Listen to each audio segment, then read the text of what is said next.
আজ মা আর বাপি দুজন মিলে কালামদার হাতে পাঠিয়েছে অনেক কিছু সামান। দুটো ব্যাগ আছে, একটা মুড়ির বস্তা আছে, আর সেইগুলোই আমি আর হানি দুজন মিলে নিয়ে আসতে পুরো হাঁপিয়ে গেলাম। বাপরে, মিষ্টি খাবো মিষ্টি খাবো মিষ্টি খাবো, তাড়াতাড়ি খোল। খেজুর গুড়ের রসগোল্লা আপনাদেরকে দেখাই কি কি দিয়েছে। আমাদের ম্যাডাম আর তস্যই ছিল না, একদম সমস্ত মিষ্টি বের করে ডিব্বায় ভরতে শুরু করেছে। হ্যাঁ, এগুলো হচ্ছে একদম অরিজিনাল মোয়া মোয়া, মুরগির মোয়া দিয়েছে, গুঁড়ো হয়ে গেছে। ঢেলে দে, এর মধ্যে ঢেলে দে। আর এখানে আছে সন্দেশ, দু রকমের সন্দেশ আছে এই যে। আর এর মধ্যে আছে, এর মধ্যে আর একটা সন্দেশ আছে, ব্যাস। আর এখানে মোয়া আছে। আর এদিকে তো উফ, বাপ রে বাপ রে বাপ, কিছু মানে এমন আর কিছু জিনিস নেই যে পাঠাইনি। এখানে তো খেজুর গুড়ের রসগোল্লা অসাধারণ লাগছে। এখানে মায়ের হাতের বানানো তিলের নাড়ু। এইবারে মাকে বলেছিলাম কিনে দেবে না, স্ন্যাক্স বাড়িতে বানিয়ে দেবে। সেই জন্য আমার মা কোনো দিন বানায় না, প্রথমবার বানিয়েছে। এই যে এইখানে একটা স্ন্যাক্স বানিয়েছে, এই একটা বানিয়েছে নিমকি। তো আর এইবারে লঙ্কা গুঁড়োটাও মা বললো যে কি বাড়িতে লঙ্কা মানে আমাদের মিক্সার মেশিনে লঙ্কা গুঁড়ো করে পাঠিয়েছে।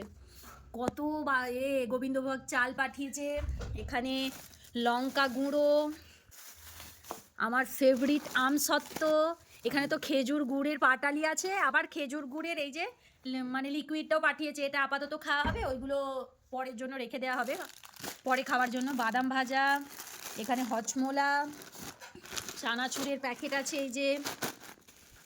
এর মধ্যে কি আছে দেখাচ্ছি আপনাদের। এখানে আছে হলুদ গুঁড়োর, তার সাথে এখানে আছে বাদাম, একদম বাড়ির চাষের বাদাম, দাদুভাই দিদাভাই দুজন মিলে ছাড়িয়ে পাঠিয়েছে অনেক। এই যে এত এখানে আছে বাদাম পাটালি, এটাও মা প্রথমবার বানিয়েছে বাড়িতে।